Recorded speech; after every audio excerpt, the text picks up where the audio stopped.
mbokk téléspectateur yu ITV ñu leen di dalal jàmm seen émission kennu askan wi tey jii ñu am mbégte dalal Chérif Habib Aidara moom mooy maire de Bokonto naka noonu mu nekk membre du HCCT jiite tamit association des maires de Vélingara monsieur le maire ñu lay dalal jàmm ci plateau kennu askan wi. ñu fas yéene waxtaanee tamit lépp lu jëm ci wàllum coronavirus naka noonu ak cas importé bi nga xamante ne nemmeeku nañ ko démb ca Vélingara. laataa loolu dañuy ñëw ànd ak docteur Abdoulaye Bousso bu centre des opérations d'urgence sanitaire ndax ginnaaw ba Marie Khemesse Ngom Ndiaye defee point du jour bi moom tamit indi na ay leeral jëm ci tolluwaayu coronavirus bi fii ci Sénégal. wàllu mbas mi di wax ni am nañu fi mu nekk nii fukk ak benn gox région ci dëkk bi yoo xam ne am nañu gis nañ fa feebar bi ñu ngi woon ci juróom-ñeent bi ñu ci mujjee wax léegi Kaolack ak Sédhiou dugg nañ ci. pour joxe rek ci benn estimation ci laboratoire bi am nañu presque fukk ak benn junni test ñu defagum boobu ba léegi donc loolu lu bëri am na solo et fukk junni Institut Pasteur def na ko juróom-benn téeméer yoo xam ne ISF moom moo ko def. ci wàllu maladie yi ñu am aussi jàpp nañ ni ñi si bëri dañu nekk xale parce que am nañu fanweeri at ak ñeent mooy âge moyen bi ñu am ci ñi feebar.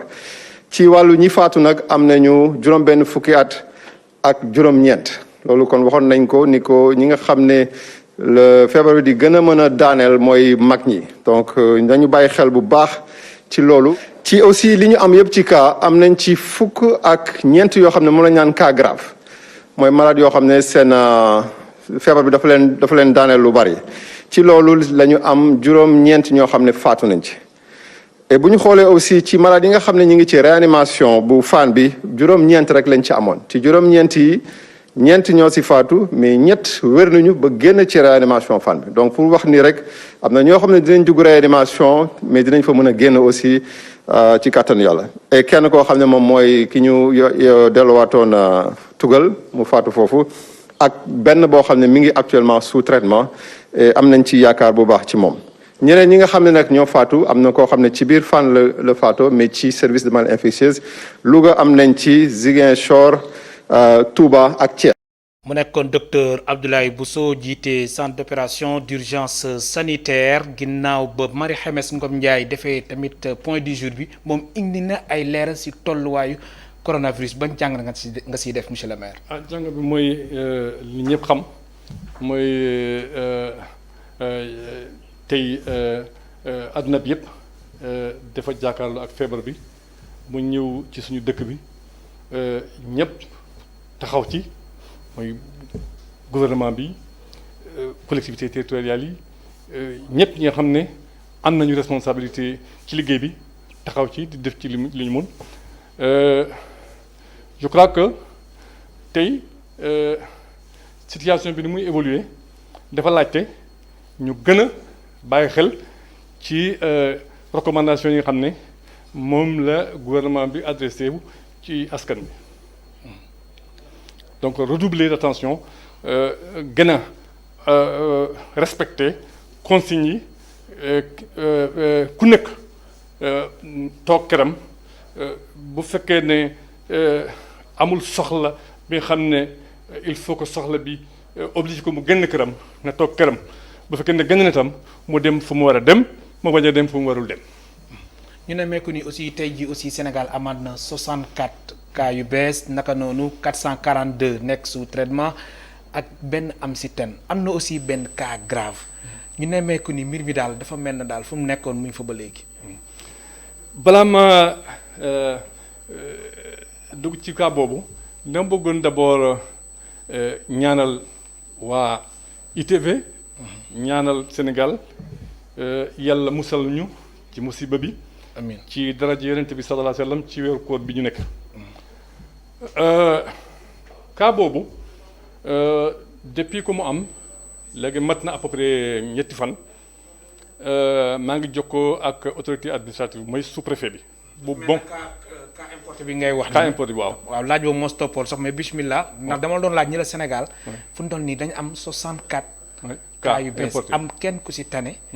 am 442 yu nekk sous traitement naka noonu am benn cas grave dama la laaj ñi la tolluwaayu feebar bi dafa gën a jéggi dayoo. dafa gën a am doole. tout à fait loolu moo tax ma ne loolu laa wax léegi ma ne il faut que ñu gën a maanaam respecter consignes yi. il faut que li nga xam ne autorités sanitaires yi ñu ngi ko weex tous les jours il faut que ñu gën a ko expliquer population yi il faut que ñu yokk sensibilisation bi ci yokk sensibilisation bi nag je crois que mën nañu si jugal imam yi tey par exemple imam yi ñu ngi seen kër te bu njëkk bi dañuy dem ci jàkka yi di prêcher tey je crois que war nañu wuti pexe ba médias yi mën a dem fekk ci imam yi pour ñu mën a def prêche yi nga xam ne ñu ngi ko doon def ci jàkka yi ñu mën a ko def adressé ko ci askan wi expliquer leen ne que situation bi dafa nekk situation bu grave. kon dañu war a impliquer état wu Sénégal dafa war a impliquer bu baax imam yi. je pense que imam yi fànn boobu ñu sensibiliser askan bi. je pense que imam yi mën nañu ci tam am nañ ci wala am nañu liggéey bi nga xam ne mën nañ ko def nga xam ne dinay. mais imam yi juguñ si imam yi ñu ngi si biir de ndax temps yi la ci gannaaw aussi ministre de la santé daje woon na imam yeeg ak ulema yi. loolu da nga bëgg wax ni jamono ji nga xamante ni tëj nañ jàkka yi imam yi ñu dem si rajo yi de amal fa ay prêche. li ma bëggoon wax mooy liggéey bi nga xam ne ñu ngi ko doon def parce que dañu doon prêcher. di woon askan wi yoon bi nga xam ne moom la diine recommandé.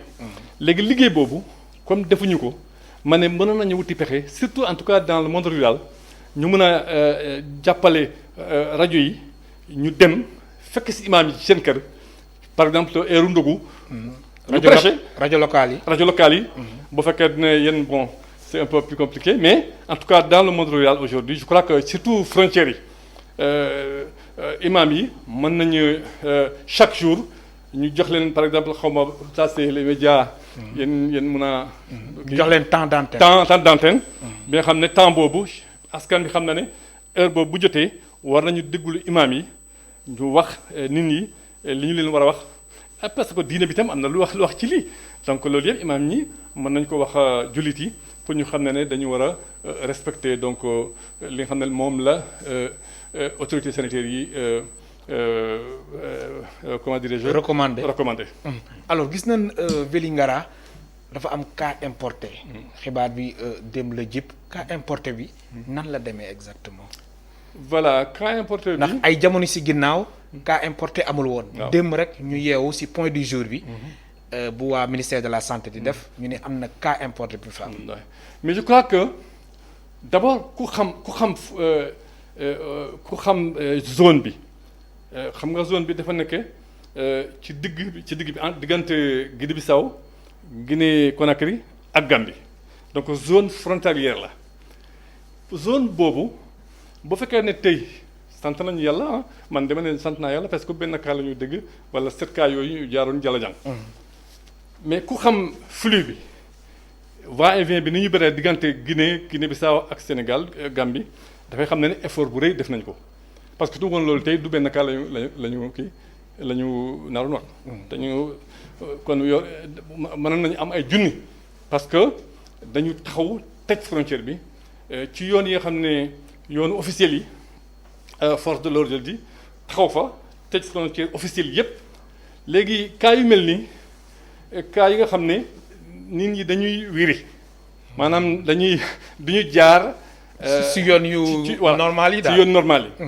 dañuy wéeri laqatu ci àll bi am na sax ñi nga xam ne dëgg nañu leen am na ay passeurs ñi nga xam ne dañuy taxaw ci 10 kilomètres keneen ki jël le passager ou la passagère kii bu gisee gendarme mu ne ko duggal ci àll bi parce que ñu ngi ci yoon bi ñu dugg ci àll bi ba ñu génne ak la technologie xam nga téléphone portable bi léegi ku nekk mën nga jokkoo ak keneen ki après mu téléphoné ko mu ne ko léegi mën ngeen ñëw gars yi dem nañu loolu yëpp am na fa c'est pour expliquer difficultés yi nga xam ne difficultés yu rëy moo fa nekk pour mun a aar frontières yi mais effort yu rëy ñu ngi koy def foofu. mais alors cas bi exactement nan la def ginnaaw ba nga yëgee xibaar yi. ba nga defee si ay investigation nga laajte yooyu nga renseigné wu.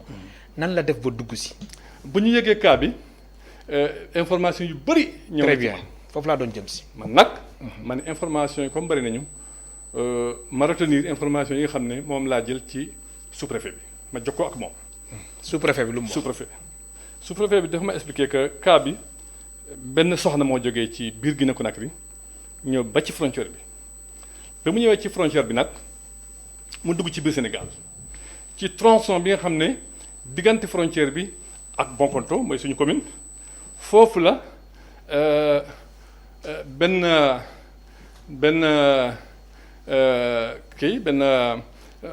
un résident nga xam ne ci Bonkonto la dëkk moom moo jël moto dem jël ci ko ci yoon bi. moto Jakarta. voilà moto Jakarta indi ko nag ba ci yoon bi ba mu jegee sous-préfecture bi mu taxaw foofu soxna si wàcc wéri dëkk bi dem moom mu jàll ak moto bi ci kanam préfecture bi ak mairie bi mu dem nag ci marché bu ndaw bu nekk ci à la sortie du village mu xaar foofu soxna boobu.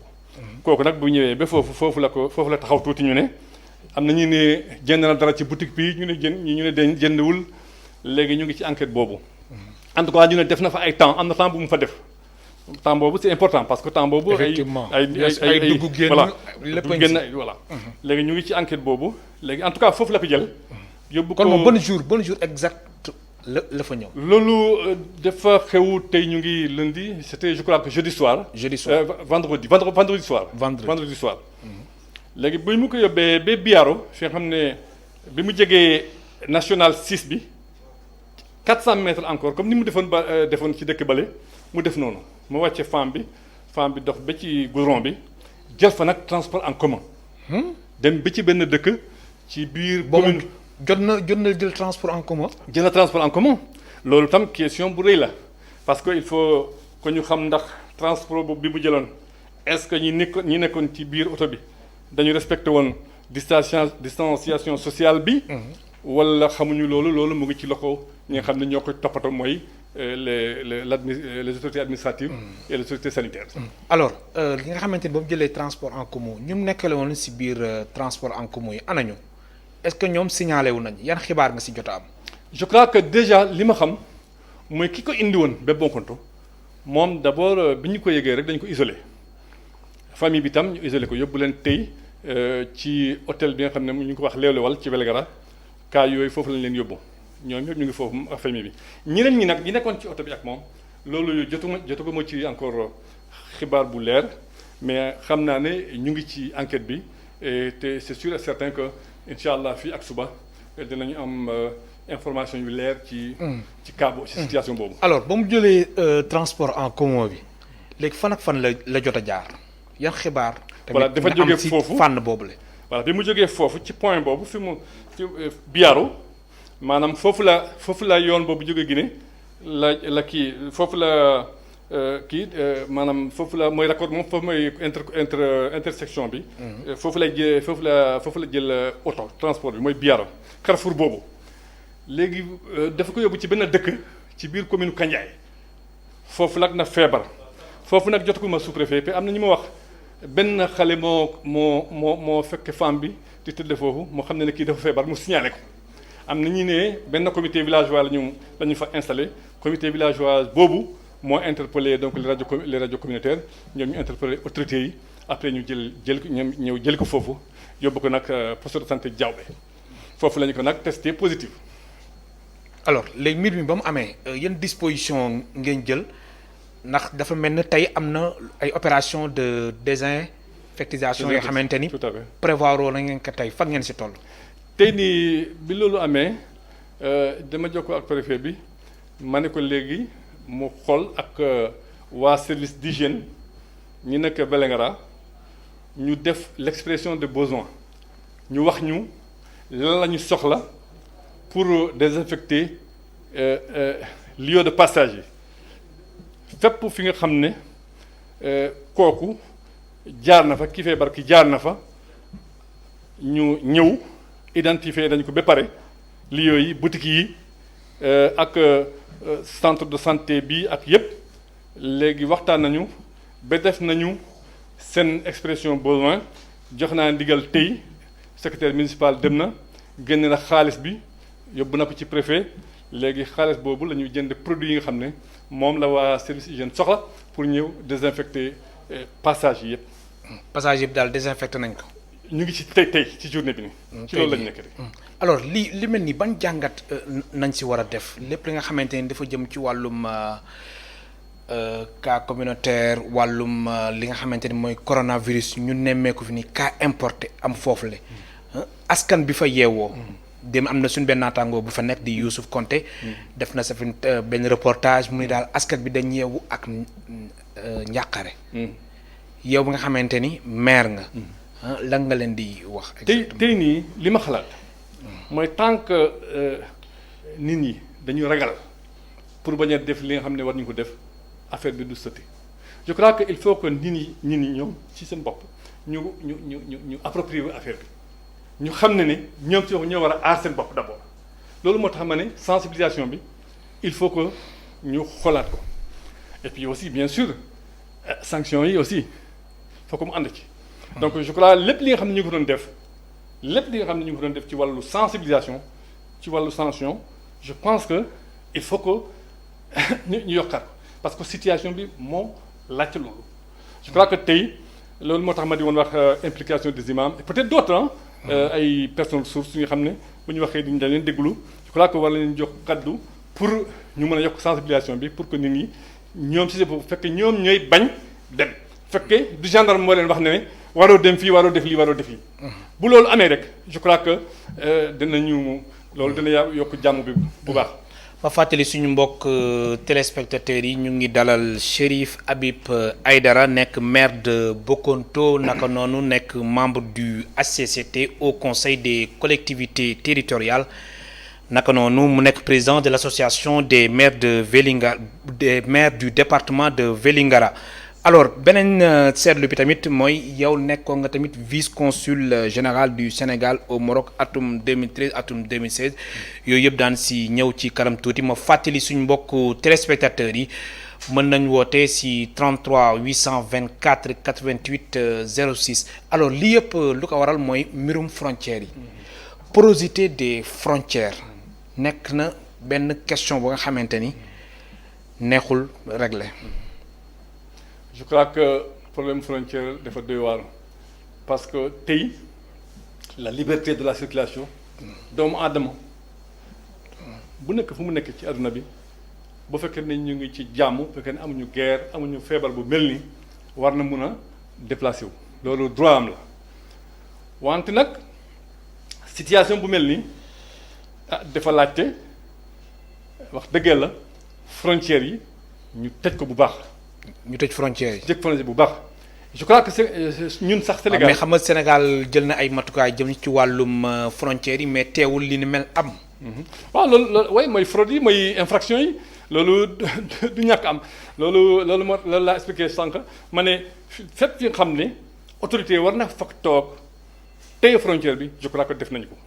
li des mooy kii bi nu mu tuddati mooy lakkatu bi mooy. lakkatu bi daal voilà loolu mooy problème bi. loolu nag je crois que moom tam loolu tam je crois que. ñu ngi ci taxaw bu baax. am na solo. waaw je crois que ñu ngi ci taxaw bu baax. am na ku nekk si ligne bi allo. asalaamaaleykum. waaleykum salaam wa rahmatullah. El Hadj Malick na nga def waay. alhamdulilah foo ñu woowee.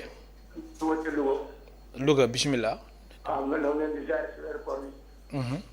ñu lay delloo ziar. di leen baal àq. di nuyu monsieur le maire. mais El Hadj Malick nit ñi dañoo gis ne nga ne nit ñi. Sénégalais dañoo bëgg lu yomb. ak ba pare bëgg industrie. mais depuis loolu affaire amee ba léegi presque 45 jours ngeen di sensibiliser di wax ku nit ku nekk moom mën a aar boppam nit ku nekk la toog fa mu war a jógee di def ay transport public di leen jàllale par ay jagata loolu moo jaru nit ki da ngay nit ki da ngay xool da nga xam ne yow boo ko defee lor sa morom nga bañ def lor sa morom ñi ñuy wax yépp ñi noo ngi koy wax te li ñu def noo ngi koy def il faut sanctionner il faut sanction parce que ñi bëtt frontière dugg si biir dëkk bi ñi dugg jagataay dugal nit ñi les à la taxe laaj dugg si biir dëkk bi yóbbu ay nit intérêt ko da ngeen war a sanctionner parce que feebar bi mu ngi yokk te dafa nekk danger ku ne war na ko xam lii moor ak am si réew mi ku nekk am na ko ak àddina bi noo war a toog yaru discipliné dégg ndigal suñu kilifa def ko bu deful bu la jàppee télévision sanctionné la mais nan bàyyi arrangement ak négociation Sénégal moo bëgg lu yomb nan sanctionné je vous remercie. jërëjëf. yan kàddu je crois que li mu wax dëgg naa parce que tey. kenn mënul wax ne li ci Sénégal waxuñu li ñu war a wax. defuñu li ñu war a def. xëy na mën nañu wax ne dañuy yokk bu fekkee ne dimbale la nañu yokk dimbale bu fekkee ne sensibilisation la nañu yokk sensibilisation mais je crois que les médias il faut saluer les médias aussi. ñu ngi def li ñu mën chaque jour ñu ngi sensibiliser. je crois que problème bi tey mooy li tubaab wax prise de conscience moo des. mais sensibilisation ji ñu ngi koy def bu baax. léegi nag des na ñu bëri aussi sant naa yàlla parce que man maa ngi Patte d'Oie le matin damay def sport damay gën. gis naa ne temps yàlla tout le monde ku nekk mu ngi génne amuñu masque mais tey nii depuis 3-4 jours. su ma génnee le matin sama mais ñëpp presque on peut dire que 99,99%. ñu ngi takk ñëpp ñu ngi takk seen masque. donc sensibilisation bi mu ngi dox aussi ndànk-ndànk. c'est que nag affaire bi dafa bett adduna bi aussi. nit ñi mënuñu jóg rek di jour lendemain. am na solo am na ku nekk si ligne allo. allo. allo bisimilah foo ñu woowee. Alaaji Malick Latmingué. Latmingué bisimilah. yow moom fidèle téléspectateur nga. Alaaji Malick ñu ngi lay ziar. delloo ziar man yow fidèle téléspectateur nga. waaw moom kay maa ngi ko kal foofu rek. waaw yow gis naa loolu bisimilah. maa leen fi toogal daal. alhamdulilah bisimilah. ñu ngi lay ziar bu baax a baax di la baalu àq ci weeru koor bi. baal na la da nga baal ñu yàlla boole baal. di nuyu monsieur le maire fu mu toog foofu. di wax ne moom li muy wax noonu tëj frontière yi. état bi def na ci li ci war mu ngi jéem. waaye kii jaay dorog. kenn mënu koo téye day nobbatu rek. suñ demee ba Sénégal tey ambulance yi ñooy porter nit ñi di ci gagné xaalis dafa jar a ragal. loolu état mënu ci dara. mais boo xamante ne moo war a sauver moom mooy créer affaire yooyu dafay métti. loolu la loolu mooy problème bi état mu ngi def li mu war nit ñi ñoo ko ci dimbalewul. état mu ngi jéem même fii nii maire bi ñu nekk fii nii docteur Macoumba Diouf maire de Latmingué. mu ngi jéem côté bu ne. waaye da ngay gis ñoo xamante ne dañuy xalab. bi mu dalee tag indi na ndimbalam def le tout pour nit ñi mun a toog waaye dereewul ba tey da ngay gis nit ñi di def lu leen neex. ñu ngi leen di ziar daal bu baax monsieur le maire xanaa mu gën a yokkaat rek dolli cere ñeexu ñeex. jërëjëf am na solo am na tamit suñu beneen mbokk téléspectateur bu nekk si ligne bi 33 824 88 06 allo monsieur le maire. oui gis nga téléspectateur boobu woote de. waaw moom nee na état wu Sénégal vraiment def na lu mu. loolu laa doon wax ma ne passage officiel yëpp. ñu ngi ko tey bu baax. li ma jaaxal tuuti mooy ñiy làkkatu yi.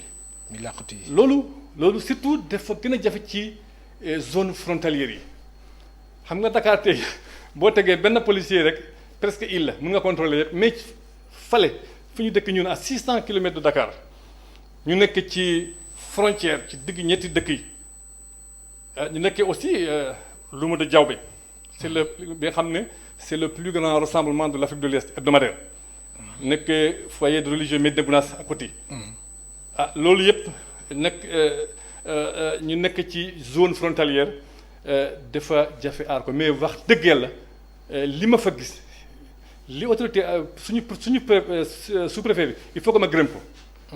dund la guddi ak bëccëg moom ci boppam mu ngi ci biir dëkk yi mu ngi ci gox yenn saa yi dafa may ne shérif suma oto bi panne na wutal ma oto. kon sous-préfet bi wax dëgg yàlla moom ak force de l'ordre yi vraiment ñu ngi liggéey. je ne pense pas est-ce que mën nañu def lu ëpp li xanaa ñu renforcer leen peut-être. te li ay li mu tuddati ay dispositif bi. effectivement ak moyen logistique beeg yooyu noonu. am na keneen ku nekk si ligne bi allo. allo oui. bisimilah kilifa gi foo ñu woowee. waaw man Kër Massar laay wootee. Kër Massar bisimilah ñu ngi lay déglu. sëñ bi. li ñu bëggoon indi rek ci ay leeral mooy. Sénégalais yi citoyen simple yi ñooy principal responsable yi ndax d'abord suñu indiscipline suñu inconscience. suñu insouciance. parce que à l'heure actuelle nit ku nekk war nga mën a sàmm sa bopp sàmm sa askan sàmm saw ñooñ nit nag su sàmmul boppam sàmmul askanam sàmmul aw ñooñam day lor te mi ngi bëgg a yaatu comme on a l'habitude de le dire l'heure est grave. Très grave même. waaw ndax tey suñ dégluwee docteur Abdoulaye Bousso rek nga xam ni daal mbir mi daal doy na waa trop. on va dire même trop adverbe de quantité. waaw kon mbir mi yéeme na fi mu toll kon kenn ku ci nekk war nga mën a conscient te depuis lors trafic interurbain bi mi ngi am depuis arrêté bi am décret bi am trafic interurbain bi mi ngi am nit a di jugee Dakar dem Mbour nit a di jugee Dakar dem Kaolack nit a di jugee Ndar dem Tamba nit a di jugee Touba dem Tivaouane c'est inadmissible loolu nag état dafay accompagner rek waaye kiy jëmmal mooy ñun su état day accompagner ngir ñu bañ ñu loru kon ñun nanu accompagner ñu ngi jégaluwaat bu baax a baax ci intervention bi merci beaucoup Cissé. jërëjëf ñu lay gërëm bu baax di la sant monsieur le maire. mooy li nga doon wax rek. mooy wax bi benn la de. waaw voilà constat bi benn même constat la. léegi ba léegi ñu bañ a découragé wu ci ñi xam ne ñu ngi ko def ñu continuer di ko def comme ni ma ko waxee man gis naa progression bi parce que au début bi ñu annoncé ñaari cas au Sénégal. mais lan la ñu doon dégg fii ci Sénégal. lii du rey nit ñi ku ñuul. lii loolu suñu kii la. c'est vrai ñu naan suñu der yi du suñu feebar. waaw lu nekk man nag ma kontaan ci ma ne comme suma yaay man suma papa moo waxee mais comme suma yaay dafay ma ne man rëcc la temps boobu ñu ngi lay tànn mais tey boo gisee boo xoolee askan wi boo discuter ak nit ñi da ngay gis ne waxtaan boobu dañ na de. c'est vrai indiscipline bi des na mais aussi prise de conscience bi yokk na. mooy fii mooy ci àll bi parce que man bu njëkk bi maa ngi jokkoo toujours ak sous-préfet depuis affaire bi am maa ngi liggéey ak moom. am na solo baal ma rek ma jël ki nekk si ligne bi allo kooku dem na nga ni yaa ngi jokkoo ak sous-préfet. maa ngi jokkoo ak sous-préfet. jafe-jafe yi ci wàllu sénégalais yi nekk ci seen dëkk yi mën naa wax ne wàññeeku na tuuti. nit ñi commencé nañu toog seen kër commencé nañu ko def commencé nañu vraiment am ay résultats. am na ku nekk si ligne bi allo. bisimilah foo ñu woowee kilifa gi. allo. bisimilah ñu ngi lay déglu. yow rek nañuy déglu kilifa gi bisimilah. bisimilah. waaye ñun daal wax dëgg yàlla fi mu ne man de li ma gis ci dëkk bi daal wax dëgg yàlla bi ñëpp a ngi takk masque ñun moom ñoo ngi góorgóorlu wax dëgg yàlla ne di gën du génn fii mu ne waaye man lu ma jaaxal li tax affaire bi ñu takkagul masque man gisuma cas yi pare mais bi ñu takkee masque yi léegi cas yi gën a pare man loolu ma jaaxal maanaam yow loolu daal moo la jaaxal. waaw wallaay moom daal moo ma jaaxal affaire bi daal dama xam fan lay jógee loolu daal ma jaaxal. jërëjëf. waaw je crois que explication boobu. wax dëgg la waa santé. ñoo ko war a bien sûr ñoo ko war a. effectivement jox waaw ñoom daal ñoo ko mën a jox ay tontu yu leer nang jëm si fànn boobu la. voilà ñun ay élu la man dama ñëw fii en tant qu'élu. pas en tant que spécialiste. effectivement donc de la santé. mais je crois que évolution bi kii ni mu tuddati. l'augmentation du cas yi je crois que chaque jour. ñu ngi déglu docteur.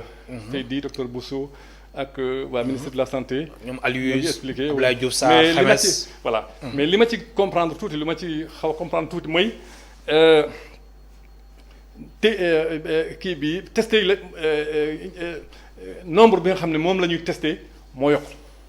waaw yokk na moom. voilà loolu moo tax aussi cas yi. ndax léegi moom ay ki ngay dégg ay 500 et quelques. voilà ay 700 et quelques. voilà bu njëkk bi chaque jour ñu ngi doon testé à peu près 100 et quelques bon mu am ci à peu près fukk wala fukk ak ñaar fukk ak ñett ñi am feebar bi léegi nag nombre bi dafa yokk ñi nga xam ne ñii chaque jour ñu ngi leen testé ñoo ëpp donc c'est normal que maanaam ñu ngi détecté cas yi quoi.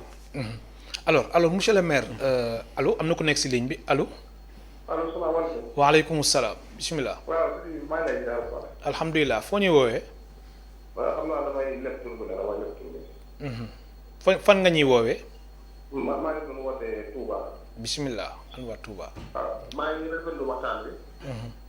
waaw wax dëgg yàlla di leen encouragé bi ma gisee mbas mi ba léegi maa ngi leen gis ñu ngi def plateau yu am solo. jërëjëf.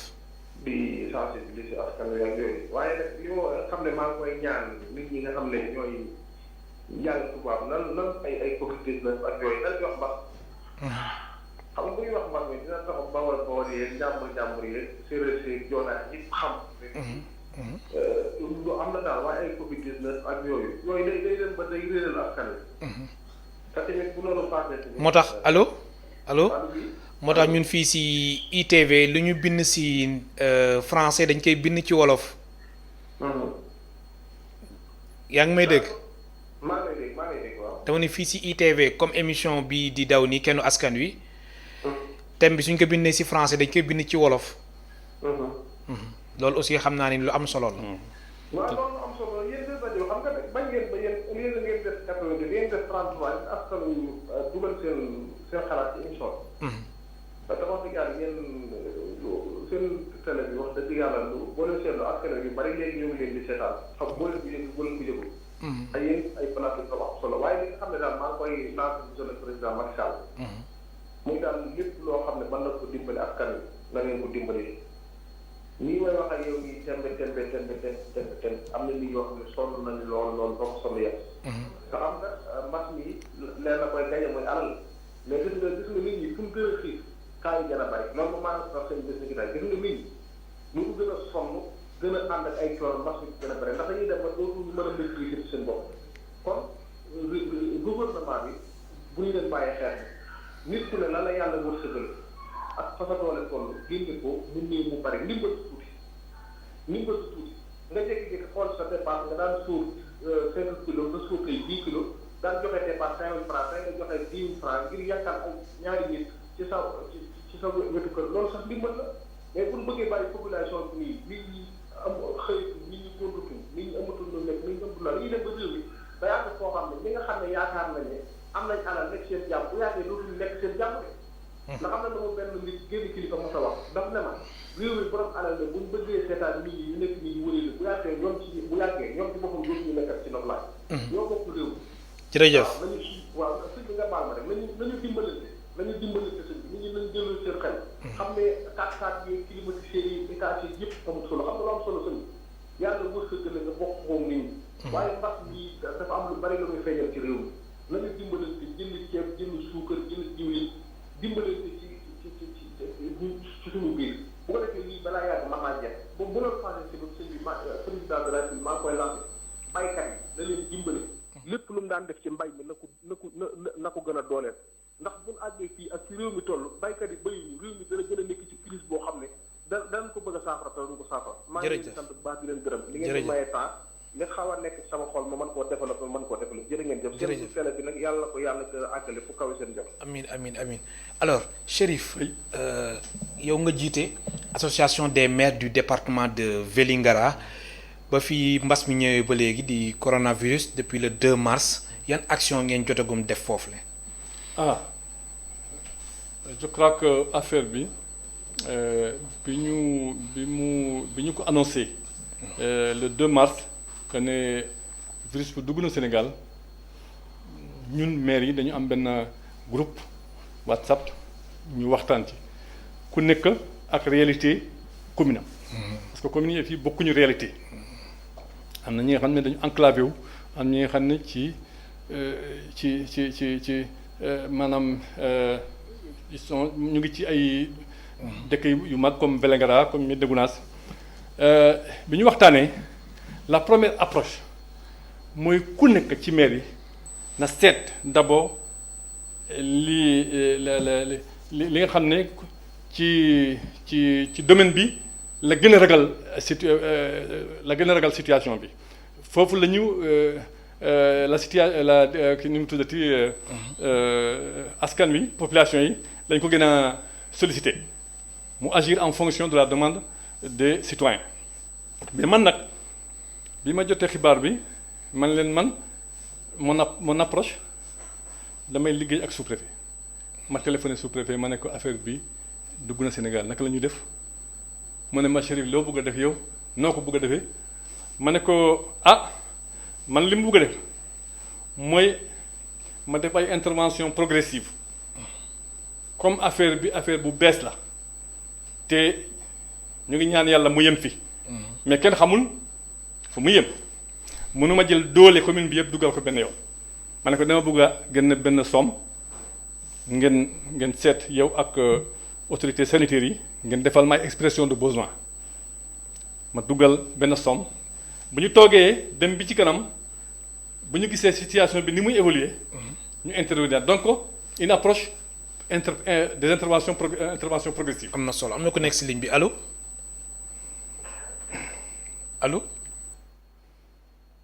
allo kooku dem na waaw bi ñu demee ñu génn benn somme ñu jënd ko ay antiseptique jënd ko ay savon jënd ko lépp li nga xam ne jënd nañ ko partout au Sénégal ñu jox ko askan bi ñu toogee ba ci kanam ñu génnaat beneen somme renforcer autorité administrative bi ak waa force de l'ordre pour faire respecter état d'urgence bi ak couvre-feu bi bi ñu demee ba léegi temps yi nii ñu jënd ay thermoflash doté ko structure sanitaire yi jënd mooy maanaam produit yi may wax ni pour désinfecter asamaan ñu ngi ci étape boobu donc man ci sama commune kii intervention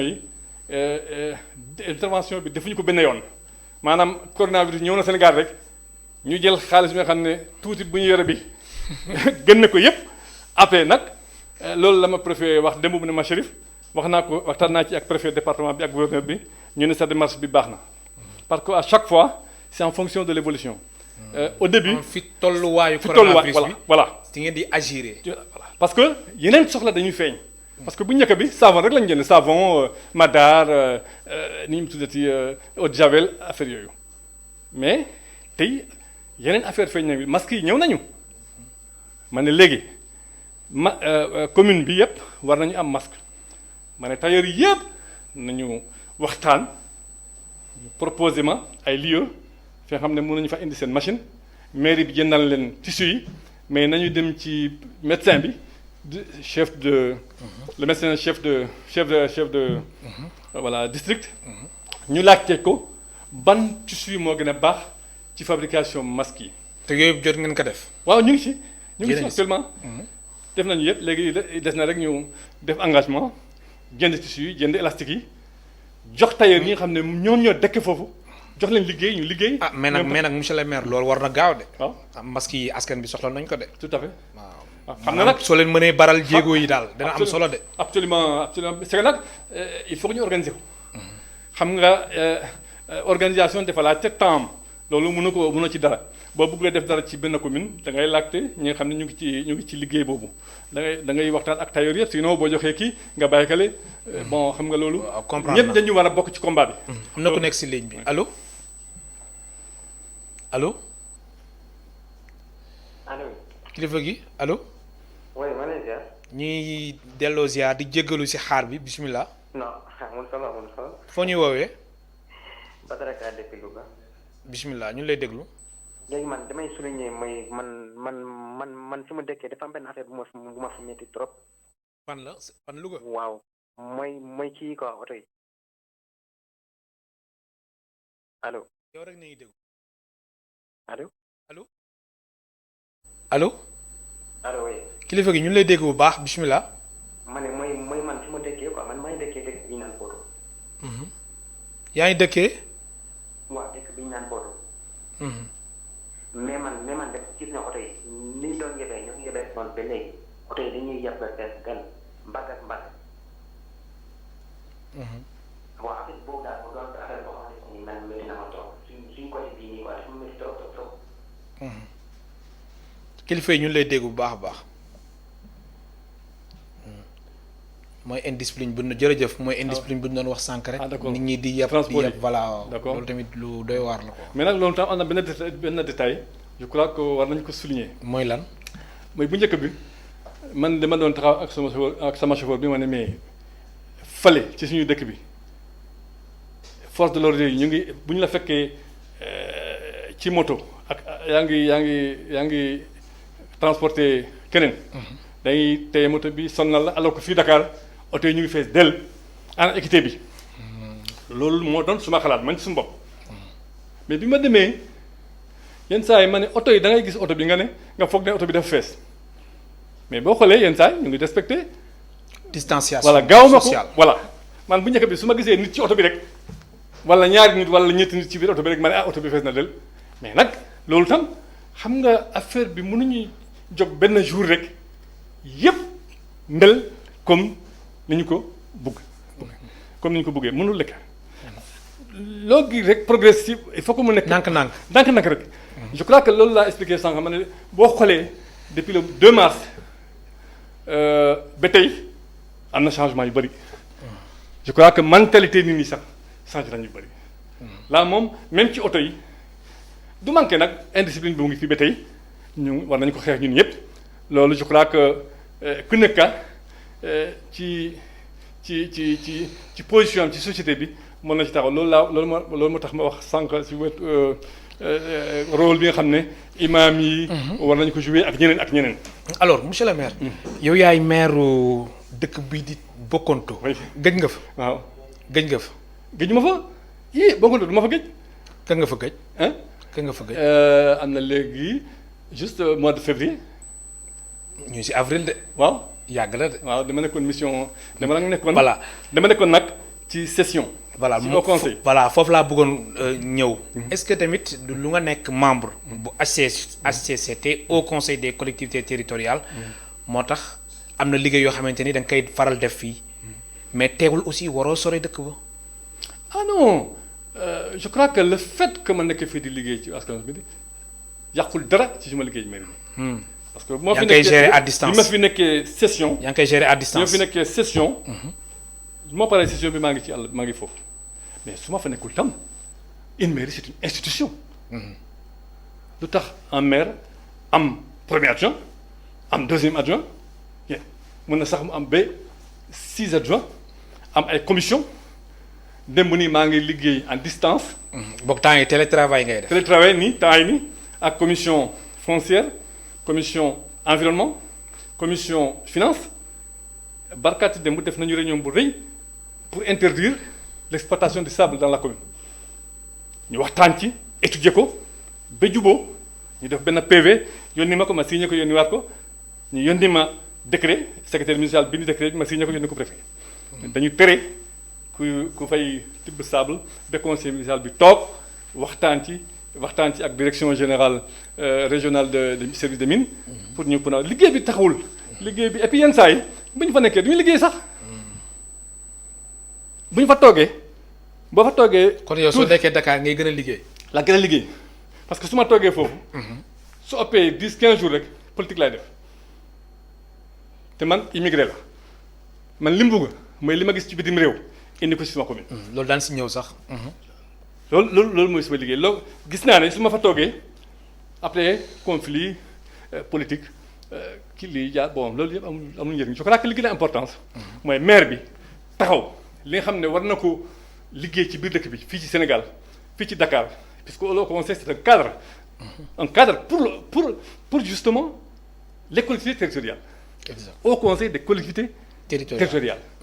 cadre bi nga xam ne bu rëy la ñu ngi fa ay liggéey yu bëri nga xam ne c'est pour l'intérêt des collectivités territoriales. kon yow gëmoo ñu ñenn ñi jàpp ni HCCT daal amul njëriñ gëmoo loolu.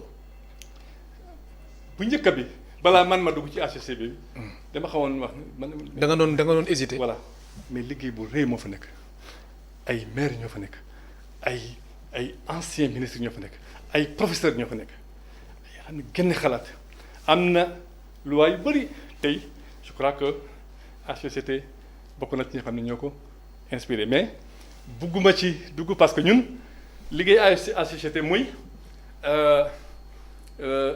maanaam produire des avis motivés pour le président de la République mënoon nag def ay avis ci président bi nga jël avis boobu nga yem wax ko nit ñi moom ma leen xelal ma wax ma li nga xalaat ci lii boo ko waxee sa xalaat bi pare xalaat boobu nga jël ko nga ne na nga koy bàyyi moom comme jox nga ko xalaat bi mu exploité ko mais liggéey bu rëy moo nekk ci au conseil collectivité territoriale su ma xamoon ne liggéey ne ko ba man du ma fa nekk parce que man immigré laa yàlla alhamdulilah maa gërëm yàlla man Chérif laa mais liggéeykat laa en 1974 laa commencé tukki immigré comme Sénégalais comme jeune Sénégalais yëpp def naa immigration liggéey naa 46 ans bitim réew liggéeyal tubaab bi ba ma am sama kër bu ndaw bii fii ci Dakar man la ragaluma kenn parce que man du ma ñaan addiya du ma ñaan kenn liggéeykat laa di ma liggéey France bi ma nekk aide-monteur aide-câbleur en section caténaire train bii bi ñuy defaral fii boo ma yóbbee foofu léegi nii nga jox ma blouse mun naa ci liggéey parce que liggéey naa ko France non man liggéeykat laa liggéey laa xam loolu moo tax ma expliquer ma joxe explication bi. alors li nga wax ni immigré nga loolu aussi mën nañu wax ni yow nekkoon nga vice consul général du Sénégal ca Maroc mars 2013 jàpp mars 2016. soo defee taxaw seetlu ci li xew ci coronavirus ak sénégalais yi nga xamante ni ñu ngi bitim réew. gis nañ rek ci samedi bi am na aussi yu ñu rapatrié yu nekkoon Turquie. boobu tamit ban taxaw seetlu nga siy def. wallaay jafe-jafe bu rëy la quoi parce que li may xalaat man en tant qu'ancien vice consul xam ne damay doon jàkkaarloo ak situation yu kii quoi yu difficile au Maroc mooy nombre bi ñi fa nekk dañu bëri est-ce que état mën na leen jël en charge financièrement pendant la période du coronavirus maanaam ki nga xam ne dafa doon liggéey jaay am lu muy yónni këram bu fekkee ne mënatu ko def naka lañ koy mën a jël en charge totalement xalaat boobu. am na solo allo. allo salaamaaleykum. waaleykum salaam foo ñu woowee kilifa gi. maa ngi Saloum. bismillah. waaw Saloum maa ngi leen di bismillah ñu ngi lay déglu. waaw ñu ngi leen di nuyu di leen ziar bu baax. alhamdulilah delloo ziar. di ñaan yàlla xew bi neex bi. amiin amiin yaa rabbal amiin. di wax na rek nit ñi comme li état bi wax ak ñu tay wax ko nañ ci taxaw bu baax ñaareel bi itam mooy suñu état ñu leen di ñaan yi nga xam ne nii li xew ni ñu jël ci mesure yi ñu jël nii waroon na depuis bu yàgg parce que état suñ ko taxawalee yaakaar naa ne nit ñi fan la xaalis nekk fi liggéey bi di dox li ëppal njëriñ bi askan bi njëriñ d'abord mooy santé lii maanaam waroon nañoo taxaw bu yàgg sóoraale na lii yàlla mën na ko indi parce que tey 1000 milliards yii boo calculé yi nga xam ne moom lañ def ci feebar bi si at yi passé mënoon na régler problème mu santé ci Sénégal bu yàgg te gis nga biñ farloo pour am 1000 milliards xaw nañ am ko kon su fekkoon ne année yi passé lañ programmé woon lii ba nga xam ne région yëpp dinañ am hôpitaux yu baax plateaux médicaux yu baax médecin général de tous les régions du Sénégal konoon tey problème bi dana gën a moins grave comme ñi mu demee éducation ak santé ak sécurité agriculture ñeenti ministères yi dafa am solo ci réew ba nga xam ne daanaka bu doxee réew mi lépp dafay dox suñu réew yi nañ wàññi seen politique tuuti te gën a xool askan wi gën a dimbale askan wi parce que bu ñu leen di fal yaakaar moo tax yaakaar leen seen sécurité yaakaar leen seen wér-gu-yaram yaakaar leen seen njàng ak dund lii war na def jàngat bu rëy politique yi pour ëllëg bu di jeexee jàmm ñu taxaw beneen taxawaay xool beneen xoolee wàññi politique bi suñuy fal nañ seet nga xam ne daf ko mérité ku nekk li nga jàng mën ko di sa domaine boo xam ne moom ci la def sa tax su muy spécialiste nañ la fa teg te wàññi politique bi dimbale askan bi pour beneen yoon bi yàlla mosul ñu si daal incha allah yàlla emal ko si yàlla may ñu jàmm def ñu ngi leen di gërëm yéen seen ITV bi parce que numéro bii ngeen di def opportunité la pour askan bi pour ñu bëri mën leen jot mën a wax seen kàddu. jërëjëf maa ngi région bu Kaolack département bu Kaolack arrondissement bu Nguéniène commune bu Kër bilan à ce temps.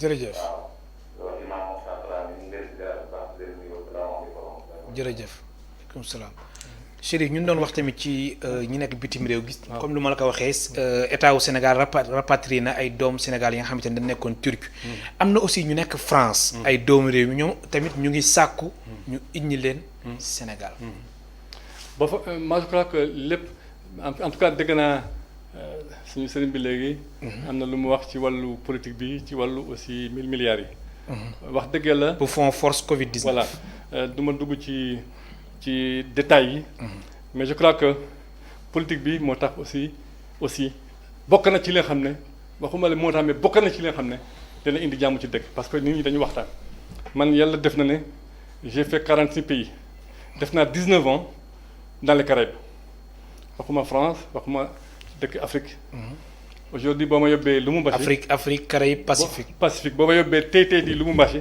mën naa dox tànk ba Kitwe ci Ngola def benn dollar xam tukki na mais nag dëkk fi nga xam ne defuñu fa politique xeex moo fa nekk dictateur moo fa nekk je crois que loolu tam jar na bàyyi xel c'est que dëkk bu mel ni Sénégal macha allah waxtaan bi kii def lii nga xam ne baaxul nga ñeme wax ne kii lu mu def baaxul loolu tam baax na ci dëkk bi. deuxièmement mooy wàllu politique bi deuxièmement milliards yi xëj na sax. parce que coronavirus bi am na loolu moo tax ñu mën a ko am bu fekkee ne dara xew woon kan mooy wax effacement de dette kan mooy wax bon xam nga situation bu nekk. am na lu muy. am na lu mu laaj am na lu muy jur. am na lu muy laaj. te loolu tant que situation boobu amul mënoo ko xalaat mënoo ko kenn mënul prévoir vraiment l'avenir xanaa Allah subhanahu wa ta'ala gis nañu France ñooñu ëpp doole. Italie ñooñu ëpp doole. ñoom ñëpp ñu si ay jafe-jafe ñooñu ëpp doole. te man. Le 5 mars jóge naa Pointe-à-Pitre jël avion ñëw Paris fekkuma fa benn dispositif ma jóge Orly dem Charles de Gaulle fekkuma fa benn dispositif loolu ñeme naa ko wax parce que man Inglaterra maa ngi def sama carte séjour fii ma jóge Charles de Gaulle ñëw Dakar fekke